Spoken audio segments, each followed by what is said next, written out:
السلام عليكم ورحمة الله وبركاته. إن الحمد لله نحمده ونستعينه ونستغفره ونعوذ بالله من شرور أنفسنا ومن سيئات أعمالنا. من يهده الله فلا مضل له ومن يضلل فلا هادي له. وأشهد أن لا إله إلا الله وحده لا شريك له وأشهد أن محمدا عبده ورسوله صلى الله تعالى عليه وعلى آله وصحبه وسلم تسليما كثيرا. أما بعد، فقد قال الإمام البخاري رحمه الله تعالى: باب الدعاء عند الكرب. قال حدثنا مسلم بن إبراهيم قال حدثنا هشام قال حدثنا قتادة عن أبي العالية عن ابن عباس رضي الله عنهما قال: كان النبي صلى الله عليه وسلم يدعو عند الكرب يقول: لا إله إلا الله العظيم الحليم، لا إله إلا الله رب السماوات والأرض رب العرش العظيم.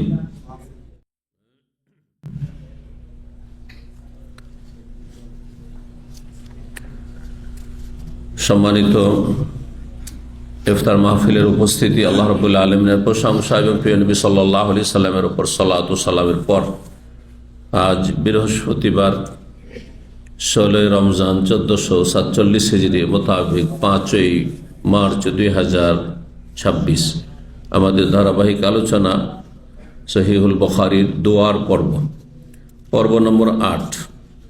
আজকে ইনশাআল্লাহ তাআলা আমরা বেশ কিছু নতুন দোয়া সম্পর্কে জানব। আল্লাহ রাব্বুল আলামিন প্রতিটি মুসলিমকে আমল করার তৌফিক দান করেন। দোয়া যিনি করবেন তার ফায়দা, সুতরাং তাকে নিজেই সর্বাত্মক চেষ্টা করা উচিত। রাসূলুল্লাহ সাল্লাল্লাহু আলাইহি সাল্লাম বলেছেন, ফাজতাহিদু ফিদ দুআ, তোমরা দোয়াতে সর্বাত্মক চেষ্টা করো। চেষ্টা, মেহনত করে দোয়া করতে হবে। যেমন চেষ্টা বলে, সর্বাত্মক চেষ্টা, পরিশ্রম করে দোয়া করতে হবে। মনের দিক থেকে, কথার দিক থেকে এবং কাজের দিক থেকে, সব দিক থেকে সর্বাত্মক চেষ্টা করতে হবে দোয়াই। ফাইন ফাকামিনুন আইয়ুস্তাজাবা লাকুম, বিশেষ করে সেজদা সম্পর্কে রাসূলুল্লাহ বলছেন, কারণ সেজদাই রব্বুল আলামিনের বান্দা সবচেয়ে নিকটবর্তী হয়ে যায়। তাহলে যদি মেহনত পরিশ্রম করে মনোযোগী হয়ে দোয়া করো, তাহলে আশা করা যায় যে তোমাদের দোয়া কবুল হবে। আল্লাহ আমাদের দোয়া কবুল করেন। দোয়া কবুলে যেসব বাধা, হারাম খাওয়া বাধা, অধিকাংশ লোকের হারাম খাচ্ছে, অবৈধ রিজিক, অবৈধ উপার্জন, জি, হারামের সংমিশ্রণ, আল্লাহ হেফাজত করুন। যারা যাকাত দিচ্ছেন তার ঠিকভাবে, তারা হারামের সংমিশ্রণ করে দিচ্ছেন।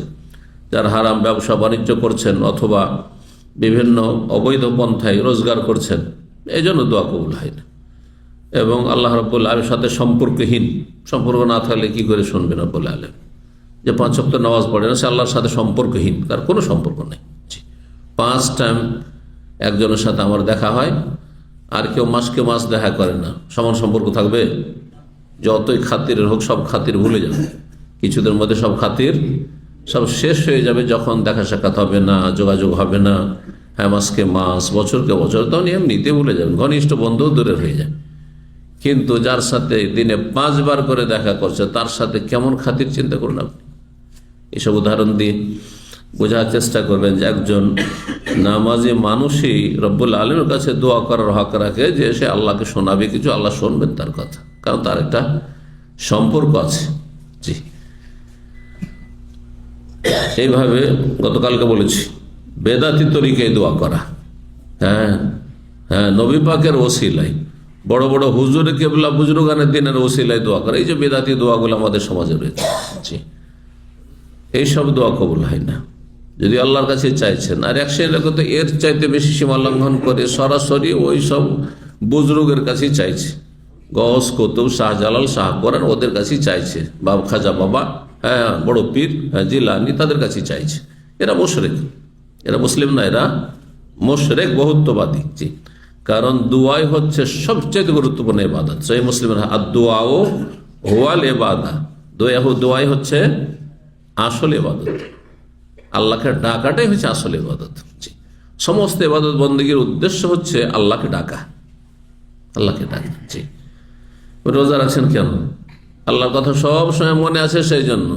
কিছুক্ষণ ভুলে গেলে তো খেয়ে নেবেন, কিছুক্ষণ ভুলে গেলে তো পান করে নেবেন, রোজা ছেড়ে দেবেন, তাই না? আল্লাহকে কখনো অন্তর থেকে বলছেন না, সেই জন্য এত কষ্ট করে রোজা রাখছেন। কাকে আরাম লাগে রোজা রাখতে? সবাইকে কষ্ট লাগে, সবাইকে, ভালো মানুষকেও কষ্ট লাগে আর সাধারণ মানুষকেও কষ্ট, সবাইকে কষ্ট লাগে। কিন্তু কষ্ট করে মানুষ কি জন্য এই রোজা রাখে, কি জন্য কষ্ট করে নামাজ পড়ে 5 টাইম, হ্যাঁ, কষ্ট করে কেন আপনি তারাবি পড়ছেন, কষ্ট করে কেন আপনি নিজের পয়সা বের করে দান সাদকা করছেন? আল্লাহকে স্মরণ আছে এবং আল্লাহর সাথে আমার সম্পর্ক আছে, সেই জন্য। তো আজকের প্রথম অধ্যায় নম্বর 27, এই দোয়া পর্বের বলছেন বাবু দোয়া ইনদাল কারব, এবং বুখারী রাহিমাহুল্লাহ বলছেন যে বিপদ আপদ বা দুঃখ কষ্টের সময় বিশেষ দোয়া।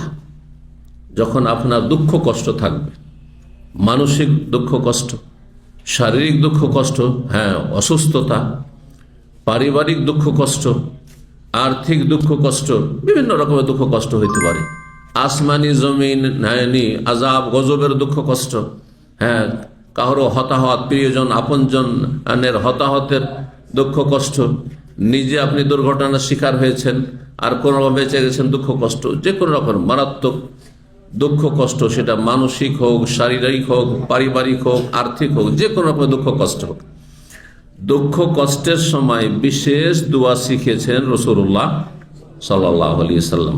জি, 6345 নম্বর হাদিস বর্ণনা করছেন আব্দুল্লাহ বিন আব্বাস রাদিয়াল্লাহু তাআলা আনহুমা। তিনি বলেন, কানা নবী সাল্লাল্লাহু আলাইহি ওয়াসাল্লাম ইয়াদউ ইনদাল কারব, নবী সাল্লাল্লাহু আলাইহি ওয়াসাল্লাম দোয়া করতেন দুঃখ কষ্টের সময়। তাই নবী সাল্লাল্লাহু আলাইহি ওয়াসাল্লামের জীবনেও দুঃখ কষ্ট নেমে এসেছে। প্রতিটি মানুষের জীবনে দুঃখ কষ্ট আসতে পারে, মানুষ সব সময় একই অবস্থায় থাকে না, বরং নবী রসুলগণের জীবনে সবচেয়ে বেশি দুঃখ কষ্ট এসেছে। তাদেরকে মুসলিমরা কষ্ট দিয়েছে, বিশেষ করে মুনাফিকরা নামে মুসলিম, তারা কষ্ট দিয়েছে, চরম কষ্ট দিয়েছে। ইহুদিরা কষ্ট দিয়েছে, নিজের বংশের লোকেরা, নিজের রক্তের লোক, কাছের মানুষ কষ্ট দিয়েছে, নিজের চাচা, আপন চাচা কষ্ট দিয়েছে, নিকট আত্মীয়রা কষ্ট দিয়েছে। আর নিকট আত্মীয়, যত প্রিয় মানুষ, যত কাছের মানুষ, তত বেশি তাদের কষ্টে মানুষ বেশি কষ্ট পায়। দূরের লোক, আরে কাফের যদি কষ্ট দেয় আমাদেরকে অত কষ্ট হয় না, কেন কাফের তো কষ্ট দিবে, কাফের তো আল্লাহরই দুশ্মন, রসুলের দুশ্মন, ইসলামের দুশ্মন, তো আমার দুশ্মন তো হবেই। কিন্তু যখন মুসলিম কষ্ট দেয়, মুসলিমকে খুন করে, এই রমজান মাসে যা দেখছেন সোশ্যাল মিডিয়াতে, আল্লাহ হেফাজত করুক, এ মুসলিম জাতিকে আল্লাহ হেদায়েত করুক। মুসলিম জাতির ওপর চারিদিক থেকে আযাব ঘনিয়ে এসছে এই সমস্ত বহুমুখী পাপের জন্য। কাফেররা যে সমস্ত পাপ করে, সমস্ত পাপে আজকাল জড়িত মুসলিমরা। এই রমজান মাসে মানুষকে খুন করা, রমজান মাসে ধর্ষণ করা, রমজান মাসে কি জুলম অত্যাচার, আউযু বিল্লাহি মিনাশ শাইতানির রাজিম। এ কোনো হিংস্র পশুও মনে হয় করবে না। হিংস্র পশুকে সামান্য যদি বিবেক দিয়ে দেওয়া হয়, যেটা রমজান মাস শুধু বুঝান, এর বেশি নয়, তবু এই কাজগুলো করবে না। আল্লাহ এদের অনিষ্ট থেকে মুসলিম জাতিকে রক্ষা করুন, এদেরকে আল্লাহ তার জমিন থেকে দূর করুন, আল্লাহ রাব্বুল এদের থেকে ভালো মানুষদের হেফাজত করুন। কাফান আল্লাহু শাররাহুম।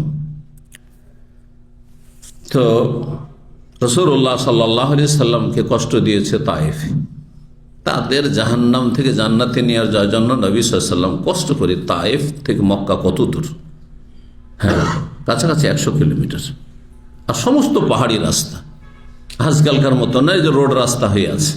উটের পিঠেও যদি আসতে হইতো তো কত পাহাড় উঁচা নিচা পার করে তায়েফে আসতে হয়েছে। এই জালেম কাফেররা কত কষ্ট দিয়েছে রাসূলুল্লাহ সাল্লাল্লাহু আলাইহি সাল্লামকে, কত কষ্ট দিয়েছে মুনাফিকরা, মানসিক, শারীরিক, পারিবারিক, মিথ্যা অপবাদ দেওয়া পর্যন্ত। ইহুদিরা কত কষ্ট দিয়েছে, বিষ দিয়ে মেরে দেওয়ার চেষ্টা করেছে। ইহুদিরা পাথর নিয়ে ছাদের ওপর উঠেছে, নবী সাল্লাল্লাহু আলাইহি সাল্লামকে বিচার সালিসের জন্য ডেকেছে, আর তার পাথর চাপা দিয়ে, পাথর ফেলে দিয়ে তাকে শেষ করে দেওয়ার জন্য প্ল্যান তৈরি করেছে। কত রকম কষ্ট দিয়েছে। ওহদের যুদ্ধে কত কষ্ট দিয়েছে মক্কার কাফেররা, নিকট আত্মীয় স্বজন। তো রাসূলুল্লাহ সাল্লাল্লাহু আলাইহি ওয়াসাল্লামের জীবনে অনেক বেশি কষ্ট এসেছে। আসাদুন নাসে বালাআন আল আম্বিয়া সুম্মাল আমসাল ফাল আমসাল, সবচেয়ে বেশি বালা মুসিবত কষ্ট নেমে এসেছে নবী রাসূলদের জীবনে, তাদের জীবনে। সুম্মাল আমসাল ফাল আমসাল, তারপরে যত ভালো মানুষ তত বেশি তাদের উপর দুনিয়াতে বালা মুসিবত এসেছে, আযাব স্বরূপ নয়, পরীক্ষা স্বরূপ। পাপীদের ওপর যখন দুঃখ কষ্ট নেমে আসে, বালা মুসিবত বিপদ আপদ নেমে আসে, সেটি আযাব, আল্লাহর শাস্তি, পানিশমেন্ট স্বরূপ। ভালো করে শুনে রাখেন পার্থক্যটি। আর নেক মানুষদের ওপর বালা মুসিবত, শারীরিক অসুস্থ, মানসিক অশান্তি, পারিবারিক অশান্তি, আর্থিক সংকট, বিভিন্ন রকম বালা মুসিবত, যদি ভালো মানুষ ধার্মিক, আপনি আল্লাহ ভীরু, তারপরও আপনার বালা মুসিবত, এটি আপনার পরীক্ষামূলক। আল্লাহ আপনাকে আরো পরীক্ষা করছেন। কিস জন্য? মুমিন মানুষ, ভালো মানুষ পরীক্ষা করলে আরো ঈমান তাদের শক্ত হয়ে যায়, মজবুত হয়ে যায়। ঠিক ওই রকমই মাটিকে পানি দিয়ে যখন সেনে নেবেন তখন কাদা হয়ে নরম হয়ে থাকে, তারপরে শুকাতে লাগেন, রোদে শুকাবেন তখন কি হয়? শক্ত হয়। রোদে শুকালেন, তারপরে সেটা শুকিয়ে যাওয়ার পরে যখন আগুনে পোড়াবেন, যত বেশি পোড়াবেন তত শক্ত হবে না নরম হবে? হ্যাঁ, ঠিক ওই রকমই মুসলিম ধার্মিক মানুষ, ভালো মানুষেরও বালা মুসিবত হচ্ছে ওই সে আগুনের মতো, আগুন দিয়ে মাটি পোড়ানোর মতো।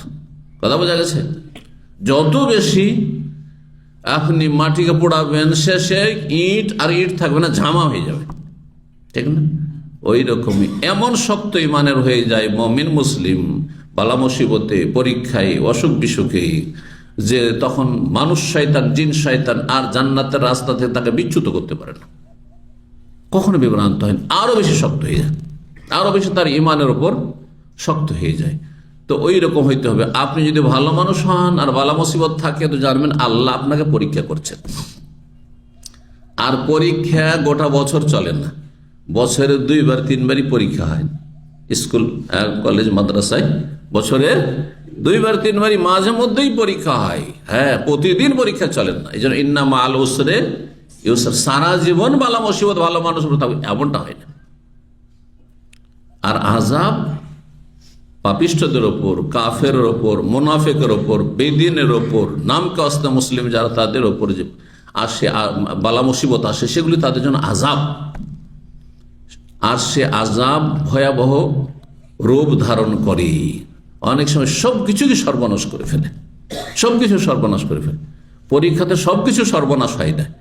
এই জন্য নবী রসুলগণের ওপর এত জুলুম অত্যাচার করেছে কাফেররা যুগে যুগে, কিন্তু তাদের সবকিছু সর্বনাশ করতে পারেননি। শেষ পরিণামে তারাই কিন্তু কি হয়েছেন?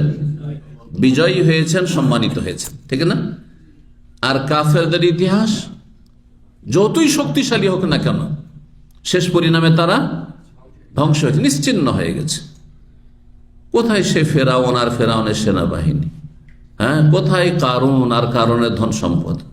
কোথায় মক্কার আবু জাহাল, আবু লাহাব আর সেই তায়েফের কাফের নেতারা? সব শেষ হয়ে গেছে। তাদের বংশধর কেউ নাম নেওয়ার আছে যে আমাদের পূর্বপুরুষ আবু জাহাল? আছে কেউ? কেন আমাদের পূর্বপুরুষ ওমর, আবু বকর বলনেওয়ালা বহু মানুষ আছে, ঠিক না?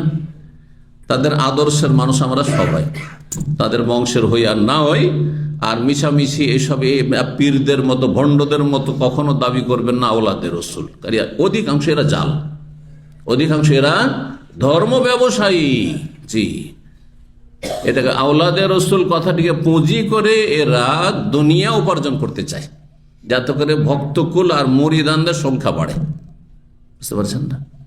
এতে কোনো সম্মান নেই। সম্মান কিসে আছে? ঈমান এবং নেক আমলে আছে। আপনার বংশ কোনোদিন জান্নাত নিয়ে যাবেন না, যে আপনি নবীর বংশ সেজন্য জান্নাত চলে যাবেন। তাই নবীর বংশ, নবীর আপন চাচা তো আবু লাহাব। কোরআনে মক্কার যেই কাফের নাম আছে সে একমাত্র আবু নবীর আপন চাচা। তাব্বাত ইয়াদা আবি লাহাব, আবু লাহাবও ধ্বংস, আবু লাহাবের 2 হাতও ধ্বংস, আবু লাহাবের স্ত্রীও ধ্বংস, আমরাত হাম্মালাতুল হাতাব। চিন্তা করুন আপনি। তাহলে বংশীয় সম্পর্ক কোনো কাজে আসবে না। কোন সম্পর্ক কাজে আসবে? রবের সাথে সম্পর্ক কাজে আসবে। আল্লাহর সাথে আপনার সম্পর্ক কেমন, রসুলের সাথে সম্পর্ক কেমন, তৌহিদের সাথে সম্পর্ক কেমন, সুন্নাহর সাথে, নবীর তরিকার সাথে সম্পর্ক কেমন, ইসলামের সাথে সম্পর্ক কেমন, মসজিদের সাথে সম্পর্ক কেমন, এগুলো আপনার কাজে আসবে। আল্লাহ যার আমাদেরকে ভালো মানুষ হয়ে থাকার তৌফিক দান করেন।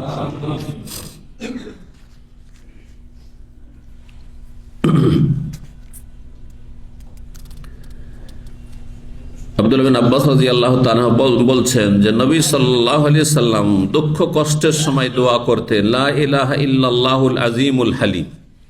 লা ইলাহা ইল্লাল্লাহ সবচেয়ে ভালো দোয়া। সবচেয়ে ভালো দোয়া হচ্ছে আল্লাহর একত্বের ঘোষণা করা। আল্লাহ এক ও একক, লা ইলাহা ইল্লাল্লাহ এই দিয়ে শুরু হচ্ছে। আমরা সাধারণ মানুষ ভাবি যে এটা আবার কোন দোয়া হইলে তো সবাই জানি। এই কথাই মুসা আলাইহিস সালাম বলেছিলেন, তাই না? মুসা আলাইহিস সালাম আল্লাহকে একবার দরখাস্ত, আল্লাহ এমন একটা দোয়া শিখিয়ে দেন যেটা দিয়ে বিশেষভাবে আপনাকে ডাকবো বিশেষভাবে। তো আল্লাহ বলছেন তুমি লা ইলাহা ইল্লাল্লাহ বলো। তো মুসা আলাইহিস সালাম বলছেন কুল্লু ইবাদিকা ইয়াকুলুনা যালিক, হ্যাঁ তোমার সব বান্দাই তো লা ইলাহা ইল্লাল্লাহ বলে, তো এমন কি খাস হইলো, আমি তো বিশেষ কোনো দোয়া চাইলাম। লা ইলাহা ইল্লাল্লাহ ফজিলত তখন আল্লাহ রাব্বুল আলামিন মুসা আলাইহিস সালাম বললেন যে লা ইলাহা ইল্লাল্লাহকে একদিকে রাখো আর গোটা দুনিয়ার সমস্ত নেক আমলকে একদিকে রাখো, সারা জীবনের নেক আমল একদিকে, আল্লাহ শুধু লা ইলাহা ইল্লাল্লাহ, লা ইলাহা ইল্লাল্লাহর পাল্লা ভারী হয়ে যাবে। সুবহানাল্লাহ, লা ইলাহা ইল্লাল্লাহ হচ্ছে সবচেয়ে উত্তম জিকির, আফজালু যিকরি লা ইলাহা ইল্লাল্লাহ।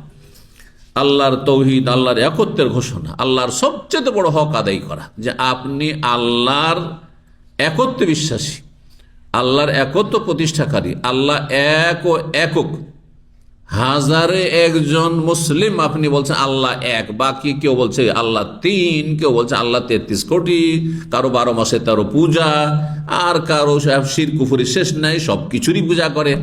জি আলহামদুলিল্লাহ বলুন এই নিয়ামতের উপর, বলুন আলহামদুলিল্লাহ যে আল্লাহ আমাদেরকে মুসলিম হওয়ার তৌফিক দান করেছেন। কিন্তু মুসলিম নামে হবেন না, কাজে কামে মুসলিম হইতে হবে। মুসলিম হয়ে মাজারে বিশ্বাসী হবেন না, তারা মৃত। আল্লাহ আমওয়াতুন গায়রু আহিয়া, যারা কবরে চলে গেছে আল্লাহ বলছে আমওয়াতুন, তারা মারা গেছে। আমওয়াত মানে কি? মাইয়াতের বহু বচন। গায়রু আহিয়া আরো তাকিদ করে আর বলছেন তারা জীবিত নেই। আরে জিলানী, চিশতি, খাজা বাবা আর ওই সব শাহজাল কেউ জীবিত নেই। গায়রু আহিয়া জীবিত নয়। ওমা ইয়াশউরুন আইয়ানা ইউবাসুন, আর ওরা জানেও না যে কখন হাসর হবে আর কখন কিয়ামতে উঠতে হবে, ওটাও জানেন না। আল্লাহু আকবার, কোনো খবর নেই তাদের কাছে। জি, মানুষ যেমন মারা গেলে দুনিয়ার সাথে কোনো সম্পর্ক থাকে না, আর কোনো খবর তার থাকে না, আমল বন্ধ হয়ে গেছে। এটি হচ্ছে ইসলাম, এটি হচ্ছে কোরআন আয়াত বলছে আপনাদেরকে। সুতরাং এই শিরকের ধর্ম, মাজারের ধর্ম পালন করে বলছে আমরা জাতিতে মুসলমান, এই ইসলাম দিয়ে কিয়ামত পর্যন্ত বাঁচলেও কিছু হবে না, জান্নাত পাওয়া যাবে না এই শিরকের ইসলাম দিয়ে। আল্লাহ বুঝার আমল করার তৌফিক দান করুন। লা ইলাহা ইল্লাল্লাহুল আযীমুল হালিম, লা ইলাহা ইল্লাল্লাহ কালিমা তাইয়্যিবা হয়ে গেল। তারপরে আল্লাহর গুণবাচক যে নামগুলি রয়েছে তার একটি হচ্ছে আল আজিম, যিনি মহান, আজমাত থেকে। আল হালিম, হ্যাঁ হেলম থেকে। আল হালিম মানে সহনশীল। আমরা বেশি কিছু সইতে পারি না, সামান্য কিছুতেই রিয়াক্ট করি, বরদাস্ত করতে পারি না। মানুষ যতই সহনশীল হোক না কেন সহ্য করতে পারেন না। বাবা মা হয়তো ছেলে মেয়ের খারাপ আচরণ সহ্য করতে পারেন না, ছেলে মেয়েরা বাবা মার সামান্য কথা সহ্য করতে পারে না, সাথী বন্ধু কেউ কারো কথা সহ্য করতে পারে না, কারণ আমরা সহনশীল না। সামান্য দেওয়া হয়েছে, ওইটুকুই তো সামান্য ভাগ পাওয়া গেছে। কিন্তু আল্লাহ হচ্ছেন আল হালিম, অত্যন্ত সহনশীল রব্বুল আলামিন, আল হালিম। সুতরাং আমি যদি ভুল, এই নামগুলি দিয়ে বালা মুসিবত থেকে উদ্ধার কামনা কেন?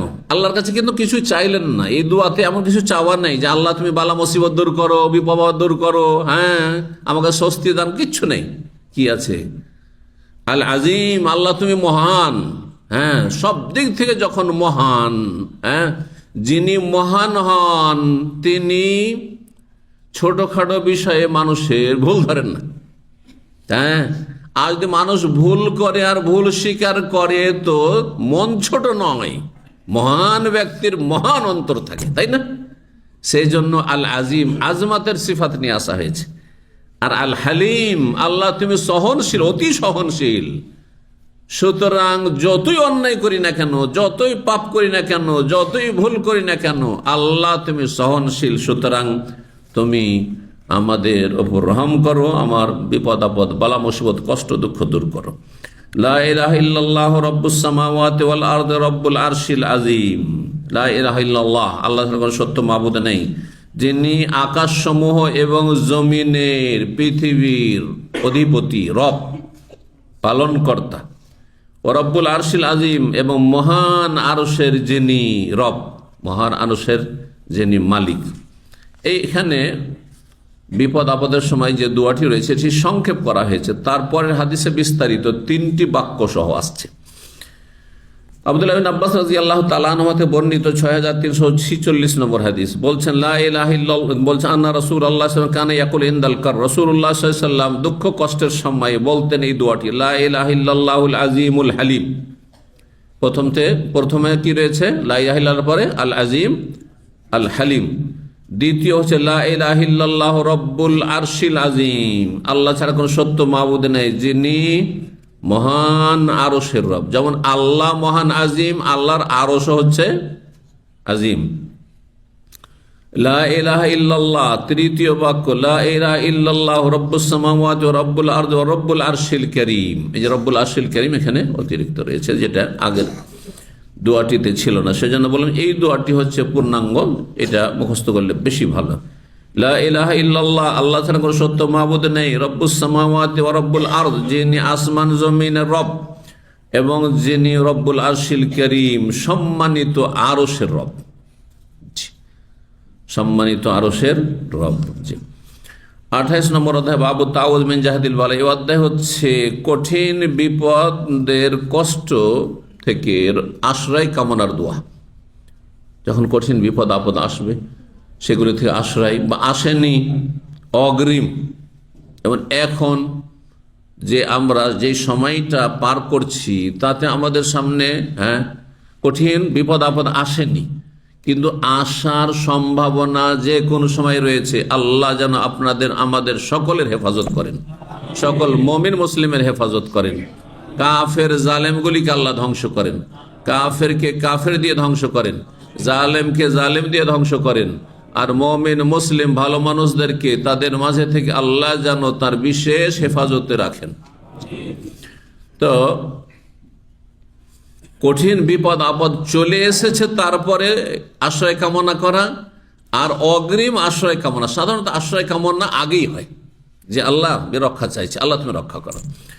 দুটোই অবস্থায় হতে পারে, এই ধরনের দোয়াগুলি পড়বেন। 6347 নম্বর হাদিস, হাদিস বর্ণনা করেছেন আবু হুরায়রা রাদিয়াল্লাহু তাআলা। তিনি বলেন, কানা রাসূলুল্লাহ ইয়াতাআওয়াযু মিন জাহদিল বালা, রাসূলুল্লাহ সাল্লাল্লাহু আলাইহি ওয়াসাল্লাম আশ্রয় কামনা করতেন আল্লাহর কাছে, মিন জাহদিল বালাই, কঠিন বিপদের কষ্ট থেকে। জাহাদ মানে কষ্ট, মাশাক্কা, আর বালা মানে হচ্ছে, বালা তো আমরা বাংলাতেই বলি, তাই না, বালা মুসিবত। তো কঠিন বিপদের কষ্ট থেকে আশ্রয় কামনা করতেন, আল্লাহ কঠিন বিপদে ফেলিও না। তাহলে ছোটখাটো বিপদ মানুষের জীবনে আসতেই পারে। ছোটখাটো বিপদে অনেক সময় মানুষের লাভ হয়, লাভ হয়, লাভ হয় না? হ্যাঁ, না হলে অহংকারী হয়ে যেতেন, বেশি পয়সাওয়ালা হয়েছেন আর বেশি সুস্বাস্থ্য পেয়েছেন, জীবনে রোগটোগ হয় না, অহংকার চলে আসবে নিজের মধ্যে। হ্যাঁ, বিভিন্ন পাপে জড়িয়ে যেতে পারে, হ্যাঁ, বিভিন্ন পাপে জড়িয়ে যেতে পারেন আপনি। কিন্তু যখন একটু একটু ধাক্কা খাবেন, মাঝে মাঝে অসুস্থ হচ্ছেন, তখন সোজা হয়ে যাবে, তখন পর্যালোচনা করবেন, নিজের হিসাব কষবেন যে কি ভুল করলাম আল্লাহ, হ্যাঁ, বালা মুসিবত কেন আসলো, অসুস্থ কেন হয়ে গেলাম, হ্যাঁ। আর তখন দুনিয়া সংকীর্ণ, দুনিয়ার লোভ লালসে এত বেড়েছে যে আপনি বাঁচবেন হয়তো 10 বছর, 50 বছরের প্ল্যান তৈরি করে বসে আছেন যে এতদিনে এত কাজ করব। যখন অসুস্থ, এমন অসুস্থ হয়েছে আর মনে হয় বাঁচব না, তখন দুনিয়া আপনার সামনে সংকীর্ণ, মাত্র হয়তো কয়েক মিনিটের দুনিয়া আছে, বেশি বেশি আল্লাহকে ডাকবেন তখন। এই যে ফায়দা, মানুষের সংশোধন হতে পারে বালা মুসিবতের মাধ্যমে। অধিকাংশ মানুষ বেশি সুখী হইলেই সীমা লঙ্ঘন করে। কোরআনের কথা, কাল্লা ইন্নাল ইনসানা লা ইয়াতগা আর রাহুস্তাগনা, মানুষ সীমালঙ্ঘন করে, অন্যায় জড়িয়ে যায়, জুলম অত্যাচার করে, পাপে ডুবে যায়, পাপমুখী হয়ে যায়, আল্লাহকে ভুলে যায়। কখন? আর রাহুস্তাগনা, যখন দেখে যে আমি অমুখাপেক্ষী হয়ে গেছি, কারো ধারধারি না, আমি একাই চলতে পারবো। হ্যাঁ, কেউ আমার সাথে চলুক আর না চলুক, আরে এরা না আমার সাথে চলবে, আরো মেলা লোক আছে আমার সাথে, আছে পয়সা দিয়ে সবকে কিনে নেবো, ঠিক না? হ্যাঁ, কিন্তু যখন ধাক্কা খাবেন, অসুস্থ, পয়সাতে আর কি হবে, আর পয়সা আর চোখে তখন আর আসে না, তখন নিজের শরীর নিয়ে হিমশিম খাচ্ছে যে বাঁচবো কিনা। তো মাঝে মাঝে কিছু দুঃখ কষ্ট আসলে মানুষের সংশোধন হয়, মানুষের সংশোধন হয়। আর খারাপ লোকদের জন্য যেমন বললাম, যারা সংশোধন হবে না তাদের জন্য আযাব, তাদের জন্য আল্লাহর আযাব, দুনিয়ার আযাব আর আখিরাতের আযাব আরো কঠিন রয়েছে তাদের জন্য। রাসূলুল্লাহ আশ্রয় কামনা করে মিন জাহাদিল বালাই, বালা মুসিবতের কষ্ট থেকে, আর ওয়াদারাকি শিকায়ে, আর দুর্ভাগ্য, হ্যাঁ দুর্ভাগ্য নেমে আসা থেকে। দারাকা মানে পেয়ে যাওয়া, আর শাকা মানে হচ্ছে দুর্ভাগ্য, সৌভাগ্য নয়, হ্যাঁ হতভাগা হয়ে যাওয়া, ভাগ্য খারাপ হওয়া থেকে আশ্রয় কামনা করে। আল্লাহ আমার ভাগ্যটা যেন খারাপ না হয়, কারণ ভাগ্য আল্লাহর উপর হাতে, মানুষের হাতে নেই। মানুষ সবসময় নিজের ভালোর চেষ্টা করে। আপনার প্রবাসের সবাই কিন্তু সুখী হওয়ার জন্য এসেছেন, হ্যাঁ সবাই অনেক টাকা পয়সা নিয়ে যাবেন এখান থেকে, এই জন্য এসেছেন, কিন্তু সবাই কি পারেন? পারেন না। হ্যাঁ, তারপরে শুধু এই পয়সাটা, আজকাল মানুষের কাছে মুখ্য হয়ে গেছে পয়সা, সেজন্য এই উদাহরণটা তো প্রথমেই দিয়ে দিলাম। কিন্তু না, দুর্ভাগ্য বিভিন্ন দিক থেকে, হ্যাঁ ছেলে মেয়ের দিক থেকে, পারিবারিক দিক থেকে, আর তারপরে আপনার সুস্থতার দিক থেকে, আপনার নিরাপত্তার দিক থেকে। আপনি বড় আশা করছিলেন যে এখন তো আমার বয়স 20 বছর 25 বছর, আমি 60 70 80 বছর বাঁচব, আর আমার আল্লাহ অনেক কিছুই দেবে, এই করবে সেই করবে, এ হবে সে হবে। কিন্তু ভাগ্য এমন খারাপ হলো যে সব স্বপ্ন চুরমার হয়ে গেল। এমনটা যেন না হয়। ও দ্বারা কি শাকায়ে, হ্যাঁ ভাগ্য, আর সবচেয়ে বড় ভাগ্য খারাপ জাহান্নামী হয়ে যাও, মুসলিমের সন্তান জাহান্নামী। এর চাইতে ভাগ্য খারাপ আর কি হইতে পারে, দুর্ভাগ্য আর কি হইতে পারে? তো দুর্ভাগ্য থেকে আমি আশ্রয় কামনা করছি। ওয়াসুইল কাদায়ে, এবং মন্দ ফয়সালা থেকে। আল্লাহ আমার ক্ষেত্রে যেন কোনো মন্দ ফয়সালা না হয়, যে আমার জীবনের শেষ ফয়সালা, আল্লাহর ফয়সালা আমার ক্ষেত্রে মন্দ, যে আমার সব দিক যেখানে যাই খারাপ, যেখানে যান খারাপ, এমনটা যেন না হয়। এদারাকে শাকার সুইল কাজা, কাছাকাছি জিনিস। জি। ও সামাতাতিল আদা, এবং দুশ্মন হাসা থেকে। আদা আদু গুণের বহুবচন, দুশ্মন শত্রু, আর সামা মানে সামাতাতুন মানে হাসা, শত্রু হাসা থেকে যেন শত্রু হাসার সুযোগ না পায়। আল্লাহ তোমার কাছে আশ্রয় চাইছি। শত্রু হাসলে মজা লাগে না কষ্ট লাগে? আপনারও বালা মুসিবত নেমে এসছে আর দুশ্মন সব হাসছে, কষ্ট লাগবে না?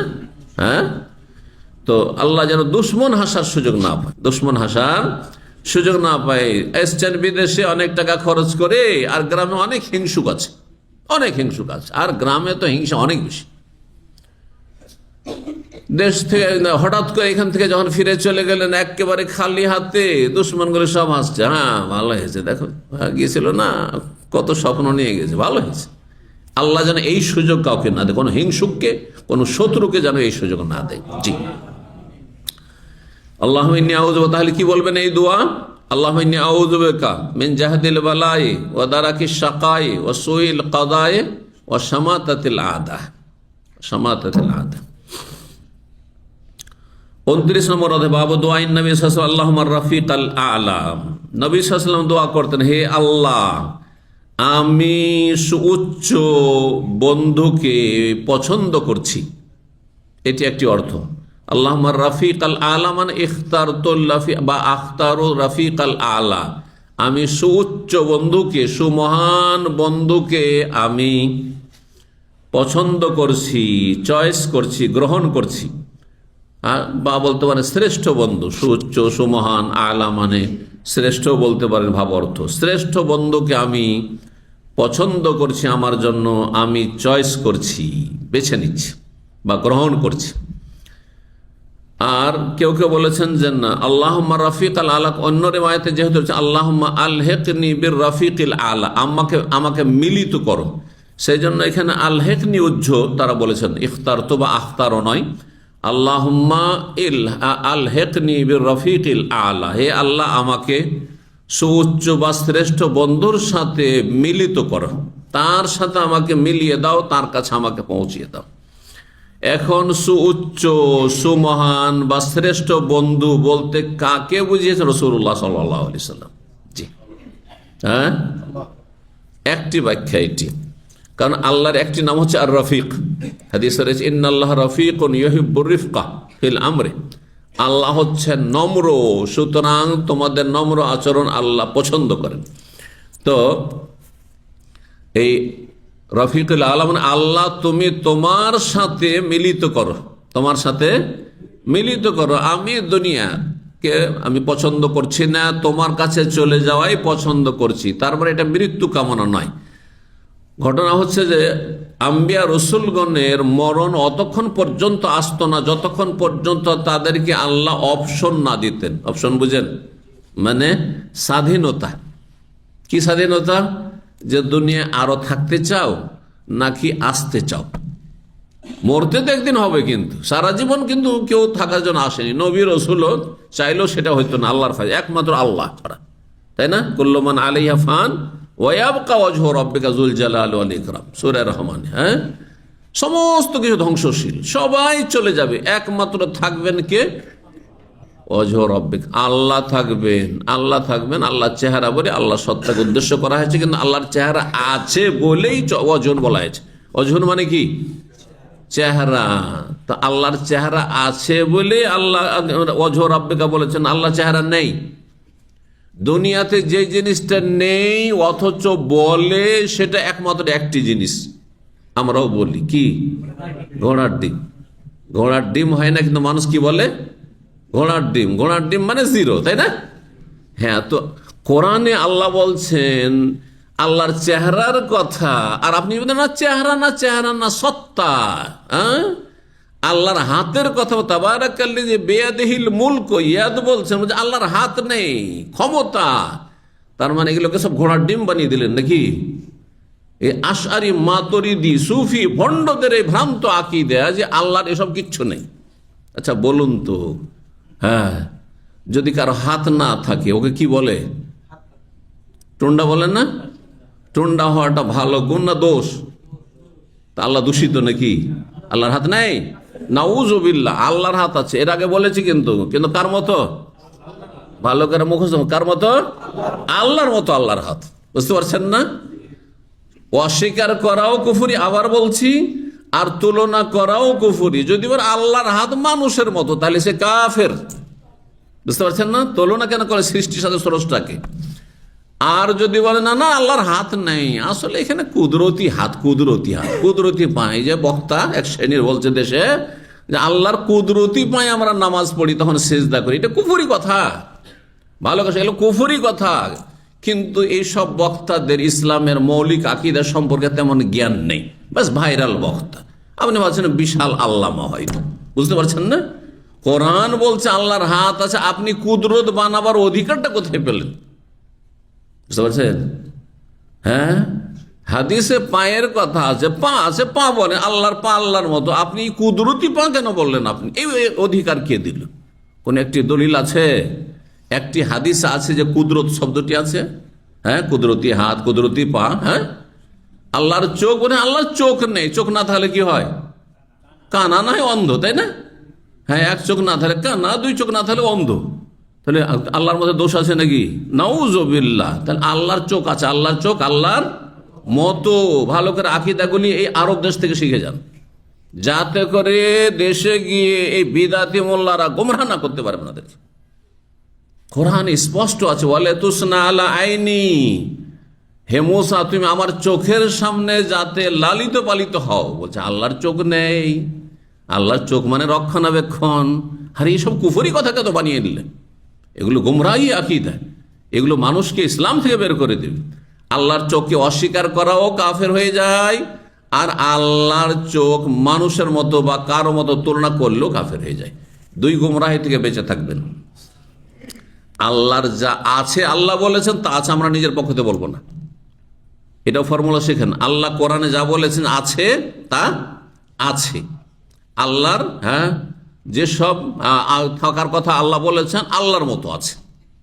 জি, তো আল্লাহর সাথে মিলিত হওয়া এটি একটি ব্যাখ্যা। আর একটি ব্যাখ্যা অধিকাংশ ওলামারা বলেছেন, যেহেতু সূরা নিসার আয়াত 69 আল্লাহ বলেছেন যে ওমাইয়ুতি ইল্লাহ ওয়ার রাসূল, যার আল্লাহ এবং রাসূলের আনুগত্য করে, ফাউলাইকা মাআল্লাযিনা আনআমাল্লাহু আলাইহিম মিনান নাবিয়্যিন ওয়াস সিদ্দীকিন ওয়াশ শুহাদা ওয়াস সালিহিন, যারা আল্লাহ রাসূলকে মেনে চলবে তারা ওদের সাথে জায়গা পাবে জান্নাতে। যাদেরকে আল্লাহ কি করেছেন? পুরস্কৃত করেছেন। তারা কারা? মিনান নবীন, নবীগণ, সিদ্দিকিন, শহীদগণ, ওলামাগণ, শহীদের দুটো তাফসীর, আর সালেহিন, নেক মানুষ, জনসাধারণ কিন্তু ধার্মিক যারা, আলেম নয় কিন্তু ধার্মিক যারা, তারা হচ্ছে সালেহিন। এরা হচ্ছে হাসনা উলাইকা রাফিকা, আর এদের সংসর্গ হচ্ছে কতই না সুন্দর আল্লাহ বলছে। তো রাফিকা শব্দটি ওখানে কিন্তু এসেছে। আর নবী সাল্লাল্লাহু আলাইহি ওয়াসাল্লাম দোয়া করেন আল্লাহুম্মা রাফিকাল আলা, শ্রেষ্ঠ সঙ্গীদের সাথে মিলিত করো। শ্রেষ্ঠ সঙ্গীদের মিলন স্থান কোথায়? জান্নাতে। তো এই জন্য কেউ কেউ ব্যাখ্যা করেছেন আল্লাহ তুমি শ্রেষ্ঠ বন্ধুর সাথে মিলিত করো, মানে জান্নাতে মিলিত করো, জান্নাতের সুউচ্চ স্থান দান করো।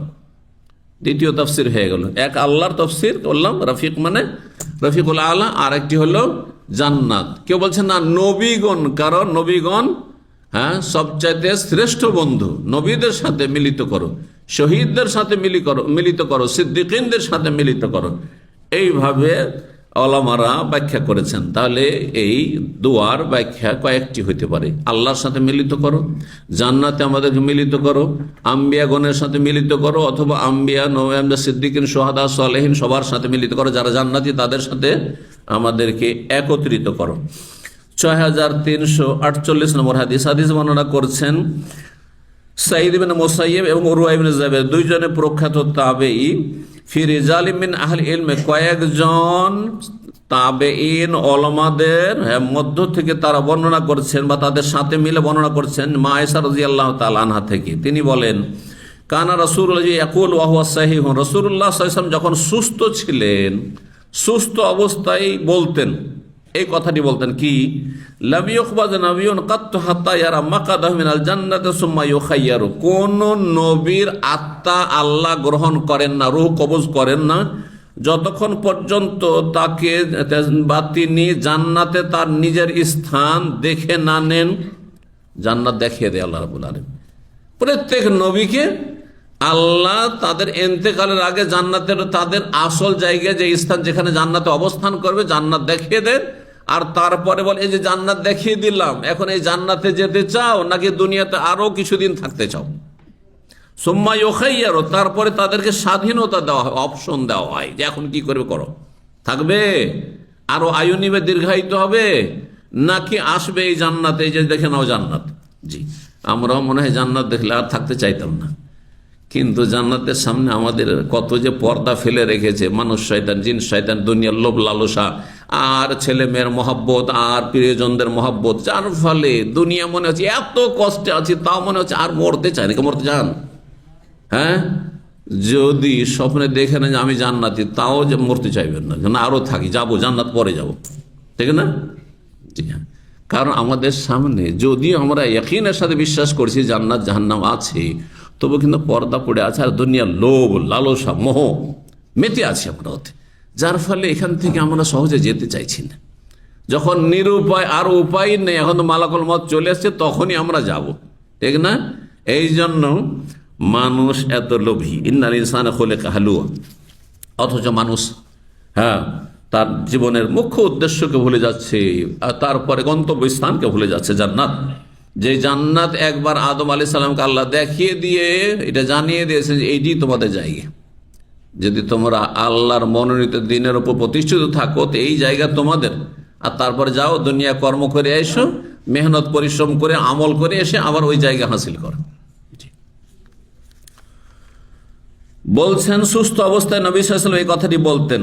ফালাম্মা নাযালা বিহি, যখন অসুস্থতা নেমে আসলো, অন্তিম অসুস্থতা।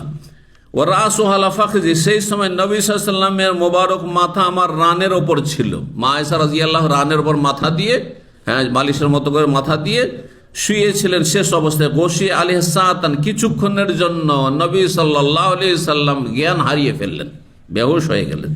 সুম্মা আফাকা, তারপরে জ্ঞান ফিরে আসলো।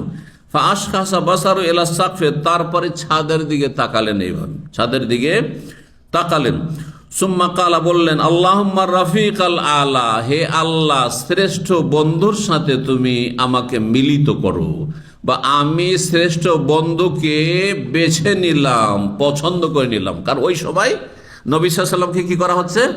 অপশন, স্বাধীনতা দেওয়া হচ্ছে যে এখন তুমি কি দুনিয়াতে থাকতে চাও, আরো কিছু আয়ু চাও, নাকি জান্নাত যেতে চাও, তুমি তোমার রাফিক আলার সাথে মিলিত হইতে চাও।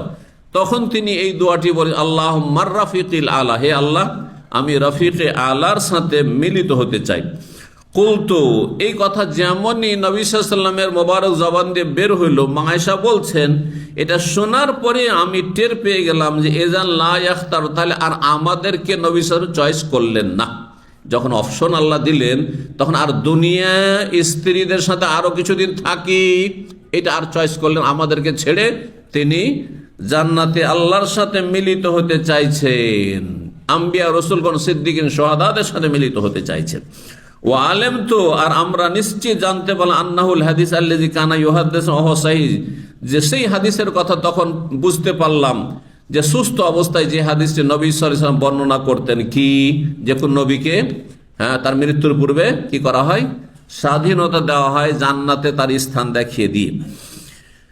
ফাকানা তিলকা আখিরু কালিমা তাকাল্লামা বিহা, সর্বশেষ বাণী নবী সাল্লাল্লাহু আলাইহি ওয়াসাল্লামের এটি ছিল। সেটি কি? আল্লাহুম্মা রাফিকাল আলা, আল্লাহুম্মা আর রাফিকাল আলা। আপনি আমিও দোয়া করতে পারি যে আল্লাহ তুমি আমাকে জান্নাতে ভালো মানুষদের সাথে মিলিত করো, আল্লাহ আমাকে আম্বিয়া রসুলগণের সাথে মিলিত করো, আল্লাহ আমাকে সিদ্দিকের শুহাদাদের সাথে মিলিত করো, আল্লাহ আমাকে উলামাদের সাহাবায়ে কেরামদের সাথে মিলিত করো। জি, এভাবে দোয়া আল্লাহুম্মা রাফিকাল আলা, এই দোয়া অন্য কেউ করতে পারেন। 30 নম্বর অধ্যায় বাবুদ দোয়া বিল মওত ওয়াল হায়াত, এই অধ্যায় হচ্ছে মৃত্যুর দোয়া করা এবং বেঁচে থাকার দোয়া করা। মৃত্যুর দোয়া করা জায়েজ, হ্যাঁ হ্যাঁ, হারাম নয়, কিন্তু অপছন্দনীয়, নিষেধ করেছে রাসূলুল্লাহ সাল্লাল্লাহু আলাইহি ওয়াসাল্লাম। কারণ আমাদের জানার নাই যে আমাদের মরে যাওয়া ভালো না বেঁচে থাকা ভালো, কারো জানা আছে? হ্যাঁ, না সবারই বেঁচে থাকা ভালো? আপনারা কি মনে করেন আমাদের সবারই বেঁচে থাকা ভালো? আচ্ছা, এখন আমরা বেঁচে থাকা ভালো যদি সবাই বলি, আর আল্লাহ না করে 10 বছর 20 বছর পরে দাজ্জাল চলে আসলো, আর দাজ্জাল যখন ইমানই রক্ষা করতে পারলাম না, তো অতদিন বেঁচে থাকা ভালো, তার আগে মারা যাওয়া ভালো? ইমানের অবস্থায় চলে যাওয়াটা সবচেয়ে ভালো, সেটা যখনই হোক না কেন। আচ্ছা, এখন চলে গেলে ভালো না 20 বছর 30 বছর বেঁচে থেকে তারপরে গেলে ভালো, এটাও আমাদের জানা নেই, না জানা আছে? হতে পারে যে ফিতনা মুক্তই থাকতে পারলাম, এখন যে ইমান আছে এর চাইতে বেশি শক্তিশালী মজবুত ইমান তৈরি করতে পারলাম, আমল করতে পারলাম, আর এতদিন আমি নামাজ পড়তে পারি, এতদিন রমজান পেলাম, এতদিন লাইলাতুল কাদার পেলাম, এর মধ্যে কত হজ করলাম, উমরা করলাম, হতে পারে না? আবার এর বিপরীতটা হইতে পারে, আজকে আপনি ধার্মিক আল্লাহ ভীরু আছেন, কালকে বেদিন নাস্তিকও হয়ে যেতে পারে, আল্লাহ হেফাজত করুন। অথবা কোনো পথভ্রষ্ট ফিরকাতে আপনি চলে যেতে পারেন, গোমরাহ হয়ে যেতে পারেন, কাদিয়ানি হয়ে যেতে পারেন, আহলে কোরআন হাদিস অস্বীকারী হয়ে যেতে পারেন, বেনামাজি হয়ে যেতে পারেন। হচ্ছে না? হচ্ছে। ভালো মানুষ খারাপ হয়ে যাচ্ছে, খারাপ ভালো হয়ে যাচ্ছে। সুতরাং হ্যাঁ, কারোর জন্য মত চাওয়া উচিত নয়, যে কোনো বালা মুসিবত হোক না কেন, কঠিন বালা মুসিবত আপনার ওপর, আর বাঁচতে পারছেন না, আপনি প্রচন্ড কষ্ট হচ্ছে, মরণ চাওয়া যাবে? তারপরে নিষেধ, রাসূলুল্লাহ সাল্লাল্লাহু আলাইহি ওয়াসাল্লাম মরণ চাইতে একটি দোয়া শিখিয়েছেন যে আল্লাহ তুমি আমার জন্য যদি জানো যে আমার বেঁচে থাকা ভালো, তাহলে বাঁচিয়ে রাখো, আজ আমার মরে যাওয়া ভালো হয়, তাহলে আমাকে তুমি নিয়ে নাও, আমাকে গ্রহণ করো। জি, দোয়াটি আসছে 6349 নম্বর হাদিস বর্ণনা করছেন কায়েস রাদিয়াল্লাহু তাআলা, তিনি বলছেন আতাইতু খাব্বাবান, আমি খাব্বাব ইবনে আরাত রাদিয়াল্লাহু তাআলা আনহুর কাছে আসলাম। ওয়াকাদ ইখতাওয়া সাবআন, তিনি 7টি লোহার দাগ দিয়েছিলেন শরীরে চিকিৎসার জন্য, তার অসুস্থতা চিকিৎসার জন্য 7টি চিকিৎসার দাগ দিয়েছে লোহা পুড়িয়ে লাল করে। এক যুগে, প্রাচীন যুগে এইরকম বিশেষ কিছু রোগের চিকিৎসা হিসাবে করা হতো, এখন সেটা কমে চলে এসছে, হয়তো কিছু কিছু জায়গায় থাকতে পারে। এটা নবী সাল্লাল্লাহু আলাইহি ওয়াসাল্লাম বৈধতা দিয়েছেন, জায়েজ বলেছেন, কিন্তু বলেছেন আমি এটি পছন্দ করবো। আকরাহুল কাই, হ্যাঁ, লোহা জ্বালিয়ে লোহাকে উত্তপ্ত করে চিকিৎসা করাকে আমি অপছন্দ করি। তো অপছন্দ, কিন্তু যদি দেখা যায় যে এর কোনো বিকল্প কোনো চিকিৎসা নেই তাহলে জায়েজ। বিকল্প চিকিৎসা না থাকলে জায়েজ, কিন্তু আজকাল অল্টারনেট মেলা চিকিৎসা হয়ে গেছে, সুতরাং এটি করা উচিত নয়। তো তিনি তার রোগের চিকিৎসার জন্য 7টি জায়গায় কি করেছিলেন, লোহা উত্তপ্ত করে শরীরে দাগিয়েছিলেন। তিনি বললেন লাউলা আন্না রাসূলুল্লাহ নাহানা আন নাদুআ বিল মউতের, যদি রাসূলুল্লাহ আমাদেরকে মৃত্যু কামনা করতে নিষেধ না করতেন লা দাউতু বিহি, তাহলে অবশ্যই আমি দোয়া করতাম যে আল্লাহ আমাকে মৃত্যু দান করো, কিন্তু আমি মৃত্যু চাইবো না, কারণ রাসূলুল্লাহ সাল্লাল্লাহু আলাইহি ওয়াসাল্লাম মৃত্যু চাইতে নিষেধ করেছেন। 6350 নম্বর হাদিস বর্ণনা করেছেন। সেই হাদিসটি কায়েস বলছেন আতাইতু খাবাকাত ইকতাসাবান ফি বাতনিহি, এই দাগগুলি পেটে ছিল, এখানে চলে এসেছে। ফাসামিয়াতু ইয়াকুল লাউলা আন্না নবী সাল্লাল্লাহু নাহানা আন নাদুআ বিল মাউত লা দাউতু বিহি, যদি নবী সাল্লাল্লাহু নিষেধ না করতেন, মৃত্যু কামনা করতেন, আমি মৃত্যুর দোয়া করতাম। 6351 নম্বর হাদিস বর্ণনা করেছেন আনাস রাদিয়াল্লাহু তাআলা, তিনি বলেন ক্বালা রাসূলুল্লাহ সাল্লাল্লাহু আলাইহি ওয়াসাল্লাম, রাসূলুল্লাহ বলেছেন লা ইয়াতামান্নায়ান্না আহাদুকুমুল মাউত লিযুররিন নাযালা বিহি, কোন ব্যক্তি যেন মরণের আশা আকাঙ্ক্ষা না করে, মরণ কামনা না করে, লিযুররিন নাযালা বিহি, কোন বিপদ আপদ বা অসুস্থতা রোগের কারণে অনেকেই বিভিন্ন বালা মুসিবতের কারণে কি করে, আত্মহত্যা করে নেয়। একজন মুসলিম যদি আল্লাহ পরকালে বিশ্বাসী হয় তাহলে কখনো আত্মহত্যা করতে পারে না। তো যারা সাধারণত আত্মহত্যা করে এরা বেদিন টাইপের লোক, ধার্মিক লোক। ধার্মিক মানে আমাদের দেশীয় শুধু দাড়ি নিয়ে তো অপরাধ, হ্যাঁ, দাড়ি নিয়ে ধর্ষণ, দাড়ি নিয়ে শিশু নির্যাতন, দাড়ি নিয়ে কত রকম, আউযু বিল্লাহি মিনাশ শাইতানির রাজিম, কাফানাল্লাহু শাররা। তো এই দাড়ি শুধু ইসলাম নয়, দাড়ি ইসলাম, কিন্তু শুধু দাড়ি ইসলাম না। কি বুঝলেন? যা দাঁড়িয়ে রাখে না ওরা মনে করে দাড়িতে শুধু ইসলাম আছে, দাড়ি রাখবই না, ওটাও ভুল কথা। হ্যাঁ, দাড়ি ইসলাম, শুধু দাড়ি ইসলাম নয়, কিন্তু দাড়ি একটা ইসলাম, বুঝতে পারছেন না? হ্যাঁ, যাতে করে হালকা নামও করেন বিষয়টিকে। কিন্তু শুধু দাড়ি এখানে আছে আর এখানে ইমান নাই, এটা চলবে না। এখানে ইসলাম দিয়ে কোনো কাজ হবে না যখন এখানে পাকা ইসলাম না থাকে, বুঝছেন? তো কোন ব্যক্তি যেন কোন বালা মুসিবতের জন্য ঋণের বোঝা চেপে গেছে, আত্মহত্যা করেছেন না, যে কোনো বালা মুসিবত হোক না কেন, শারীরিক, মানসিক, আর্থিক, যেন কেউ মরণ কামনা না করে। ফাইন কানা লাবুদ্দা মুতামান্নিয়ান লিল মউতি, কারো জন্য যদি আবশ্যক হয়ে পড়ে মৃত্যু কামনা করা, যে আমি আর বাঁচতে পারছি না, প্রচন্ড কষ্ট হচ্ছে শারীরিক, তাহলে এই দোয়াটি করবেন, আল্লাহুম্মা আহিয়ানি মা কানাতিল হায়াতু খায়রান লি ওয়া তাওয়াফানি ইযা কানাতিল ওয়াফাতু খায়রান লি, আল্লাহ আমাকে বাঁচিয়ে রাখো যতদিন আমার বেঁচে থাকা আমার জন্য মঙ্গলজনক, ওয়া তাওয়াফানি, আর আমাকে মৃত্যু দান করো, ওয়াফাত দান করো যখন আমার জন্য মরে যাওয়াটা, হ্যাঁ, মরণ কি হবে, কল্যাণকর হবে। তা আমি জানি না আল্লাহ আমার জন্য মরে যাওয়া ভালো এই সময় না বেঁচে থাকা ভালো। যদি আল্লাহ আমার বেঁচে থাকা ভালো হয় তো বাঁচিয়ে রাখো, আর মরে যাওয়া যদি ভালো হয় তো আমাকে তুমি মৃত্যু দান করো। এই দোয়া করতে পারবেন। আরবিতে যদি মুখস্থ করেন দোয়াটি সবচেয়ে ভালো, না হলে বাংলা অর্থ জেনে নিলে সেটাও বলতে পারেন, জায়েজ। 31 নম্বর অধ্যায় বলছে বাবুদ্দু আলী সিবিয়ানি বিল বারাকাত মাসের অধ্যায় হচ্ছে কচি কাঁচা নাবালক ছেলে মেয়েদের জন্য দোয়া করা, বিশেষভাবে কিসের, বরকতের দোয়া করা। ওমাসের রৌসিম, এবং তাদের মাথায় বা গায়ে হাত বুলানো, আদর করে হাত বুলানো বা মাথায় হাত বুলিয়ে তাদেরকে দোয়া দেওয়া, এটিও নবী সাল্লাল্লাহু আলাইহি ওয়াসাল্লামের সুন্নাত। কিন্তু আপনি নিজের ছেলে মেয়ে অথবা অপরের ছেলে মেয়ের গায়ে যদি হাত বুলান তো সবসময় চিন্তা করে দেবেন যে এটা যার ছেলে মেয়ে সে এটাকে ইতিবাচক নেবে না এটাকে নেতিবাচক নেই, এটা আপনাকে অবশ্যই উপলব্ধি করতে হবে। আপনি যার তার ছেলে মেয়ে নাবালক কচি কাঁচা সেই জন্য তাকে আদর করা শুরু করে দেবেন আর গায়ে হাত বোলাতে শুরু করবেন, এটা করতে যাবেন না। কিন্তু 6352 নম্বর হাদিস বর্ণনা করেছেন সাইব বিন ইয়াজিদ রাদিয়াল্লাহু তাআলা আনহু, তিনি বলেন জাহাবাত বি খালাতি ইলা রাসূলিল্লাহ সাল্লাল্লাহু আলাইহি ওয়াসাল্লাম, আমাকে আমার খালা রাসূলুল্লাহ সাল্লাল্লাহু আলাইহি ওয়াসাল্লামের কাছে নিয়ে গেলেন, যখন ছোট্ট শিশু ছিলেন তিনি। ফাকালাত, গিয়ে বললেন, ইয়া রাসূলুল্লাহ, হে আল্লাহর রাসূল, ইন্না ইবনা উখতি ওয়াজিউন, আমার বোনের ছেলেটি বড়ই অসুস্থ। ফামাসাহা রাসি, রাসূলুল্লাহ সাল্লাল্লাহু আলাইহি ওয়াসাল্লাম আমার মাথায় হাত বুলিয়ে দিলেন। ওয়া দাআলি বিল বারাকাতে, বরকতের দোয়া করে দিলেন। সুম্মা তাওয়াদ্দা, তারপর ওযু করলেন। ফাশারিবতু মিন ওযুই, তার উযুর অবশিষ্ট যে পানি, সেই পানি আমি পান করলাম। এটা একটা উযুর অবশিষ্ট পানি, ওযু মানে। আর আরেকটা হচ্ছে উযুতে যে নবী সাল্লাল্লাহু আলাইহি ওয়াসাল্লাম যে পানি ব্যবহার করলেন, সেটাও পান করা হইতে পারে। জি, যেই পানি শরীরে ব্যবহার করা হয় উযুতে, গোসলে, সেটা নাপাক হয় না। আমাদের দেশীয় একটি ফতোয়া আছে, কিন্তু এটি মযহাবী ফতোয়া, কিন্তু হাদিস বিরোধী ফতোয়া। উযু থেকে যে পানিগুলো ঝরে পড়ছে বা গোসল করার পরে গা থেকে ঝরে পড়ছে, সেই পানি নাপাক নয়, বরং সেই পানি হচ্ছে পাক।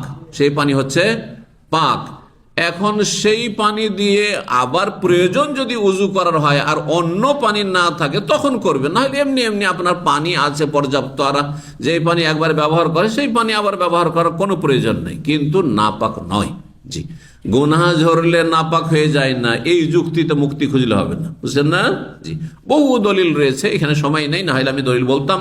অনেক দলিল রয়েছে যে নবী সাল্লাল্লাহু আলাইহি সাল্লাম গোসল করতেন, তার বিবিদের সাথে গোসল করতেন, বড় পাত্রে পানি আছে আর পানি ঢালছেন, আবার পানি নিচ্ছেন, পানি ঝরে পড়ছে সেই পানিতে। হ্যাঁ, যেমন আমরা বড় বালতি থেকে গোসল করলে এমনটাই হয়, তো পানি তো নাপাক হয় না। যদি নাপাক হইতো তাহলে বাকি পানি নাপাক হয়ে যেত না। মায়ে মোস্তামাল ব্যবহৃত পানি নাপাক নয়, এই ফতোয়া দেশীয় ফতোয়া, মযহাবী ফতোয়া ভুল। 6352 নম্বর হাদিস। হ্যাঁ, ওই হাদিসটিতে বলছেন যে আমি নবী সাল্লাল্লাহু আলাইহি ওয়াসাল্লামের উযুর অবশিষ্ট পানি বা উযুর ব্যবহৃত পানি পান কর, সুম্মা কুমতু, তারপরে আমি দাঁড়ালাম, খালফা যায়, তার পিছন দিকে। নবী সাল্লাল্লাহু আলাইহি ওয়াসাল্লাম পেছন দিকে, ছোট বাচ্চা হাঁটাহাঁটি করছে, যেমন খেলাধুলা করে, চারিপাশে মানুষের ঘোরাঘুরি করে, বলছে পেছন দিকে দাঁড়ায়। ফানাজারতু ইলা খাতামিহি, নবী সাল্লাল্লাহু আলাইহি ওয়াসাল্লামের মোহরে নবুয়তের দিকে আমি তাকালাম। বাইনা কাতিফায়ে, দুই কাঁধের মাঝখানে, দুই কাঁধের মাঝখানে মোহরে নবুয়ত, নবুয়তের আলামত, লক্ষণ ছিল, একটু উঁচা একটি গোস্তের টুকরো ছিল। কিরকম ছিল সেটি? মিসলা জিরুল হাজালাতে, জিরুল হাজালা দুটো ব্যাখ্যা করা হয়েছে। একটি হচ্ছে কবুতরের ডিমের মতো ছিল, কবুতরের ডিমের মতো ছিল। কবুতরের ডিম দেখেছেন?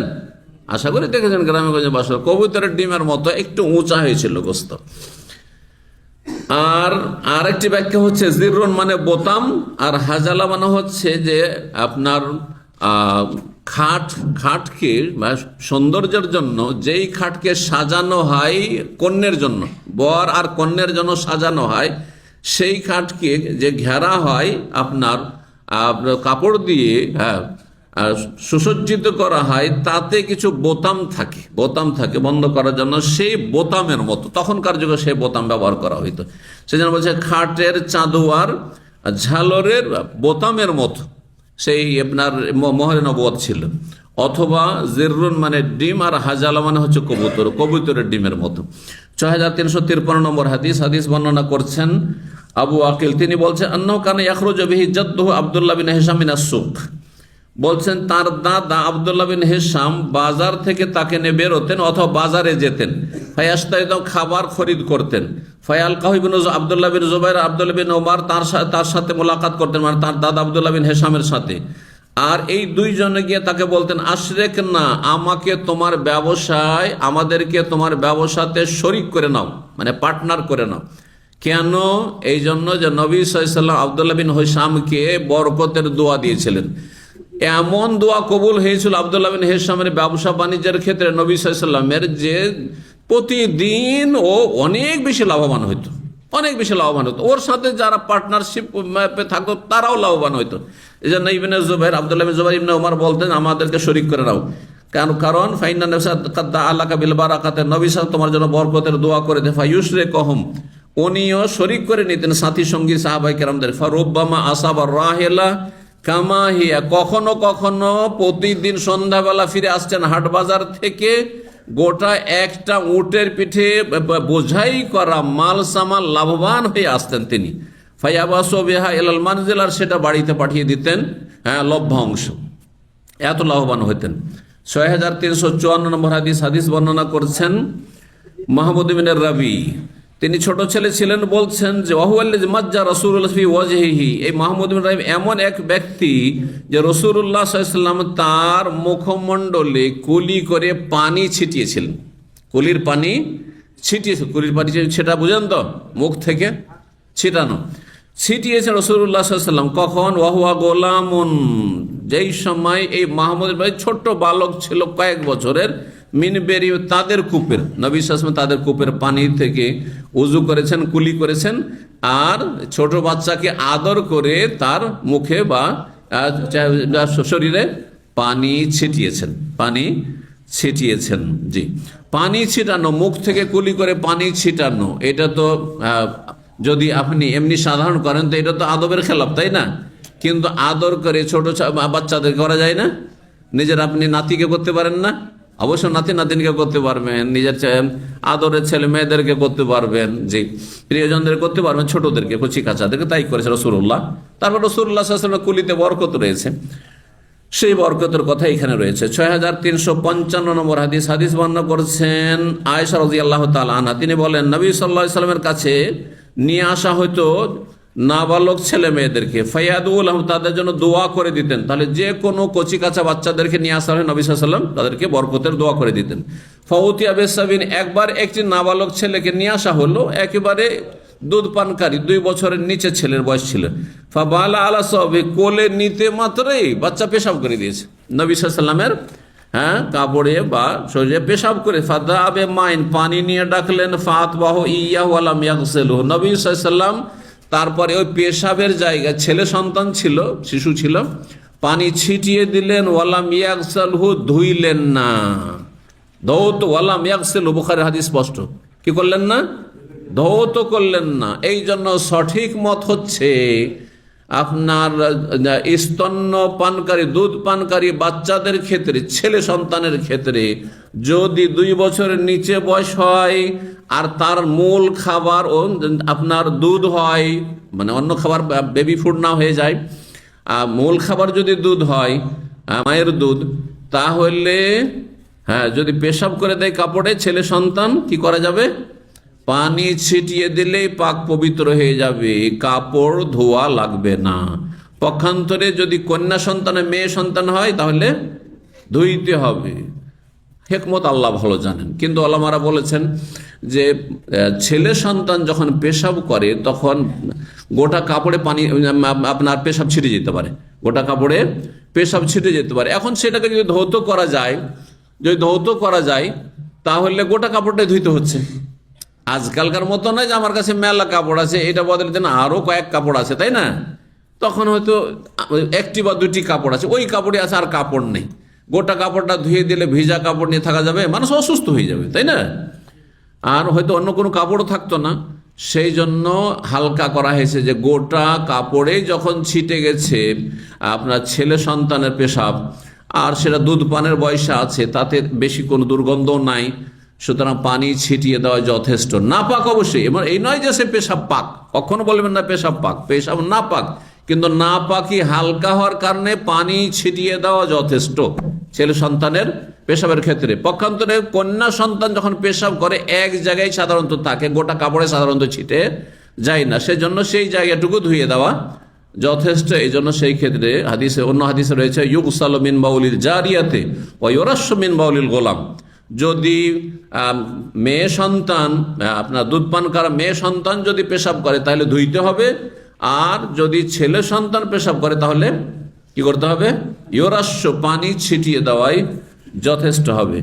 সর্বশেষ একটি হাদিস রয়েছে 6356 নম্বর হাদিস, হাদিস বর্ণনা করছেন আব্দুল্লাহ বিন সালাহ বিন সুয়াইর। তিনি ওয়াকানা রাসূলুল্লাহ কাদ মাসাহা আইনাহু, রাসূলুল্লাহ সাল্লাল্লাহু আলাইহি সাল্লাম তার চোখে, মানে মুখমণ্ডলে হাত ফিরিয়ে দিয়েছিলেন, হাত বুলিয়ে দিয়েছিলেন, বরকতের দোয়া করেছিলেন। আন্নাহু রাআ, তিনি বলছেন আব্দুল্লাহ বিন সালাহ, আন্নাহু রাআ সাদ বিন আবি ওয়াক্কাস, তিনি সাদ বিন আবু ওয়াক্কাস রাদিয়াল্লাহু তাআলা আনহু, প্রখ্যাত সাহাবী, 10 জন জান্নাতের সুসংবাদ প্রাপ্ত সাহাবীর অন্যতম, তাকে দেখেছেন ইউতিরু বিরাকাতিন, 1 রাকাত বেতর পড়তে। টাইম আছে, ইফতারের টাইম আছে, তাড়াহুড়া করবেন না, এদের বসাবসি দেখে তাড়াহুড়া করবেন না, এখনো 3 মিনিট টাইম আছে। 1 রাকাত বেতর পড়তেন। মাসলা শোনেন, 1 রাকাত বেতর পড়া যায় না যায় না? বুখারী ইউতেরো বেতর পড়তেন বে রাকাতিন মানে এক রাকাত। এক রাকাত নামাজ আছে, প্রথম এই বিশ্বাসটা রাখতে হবে, না হলে আপনি হাদিস অস্বীকারী, বুঝছেন না? এক শ্রেণী বিদাতি মোল্লারা মজহাবি গোড়ামি করে বলে এক রাকাত কোনো নামাজ হয়, আপনাকে নিয়ে হাসি রসিকতা করবে। এক রাকাত আমার নামাজ হয় মানে সর্বনিম্ন 2 নাকি হইতে হবে। হ্যাঁ, বেতর মানে কি? বেজোড়। বেজোড় সর্বনিম্ন বেজোড় কি? দুনিয়াতে কি কেউ বলবে সর্বনিম্ন বেজোড় 3?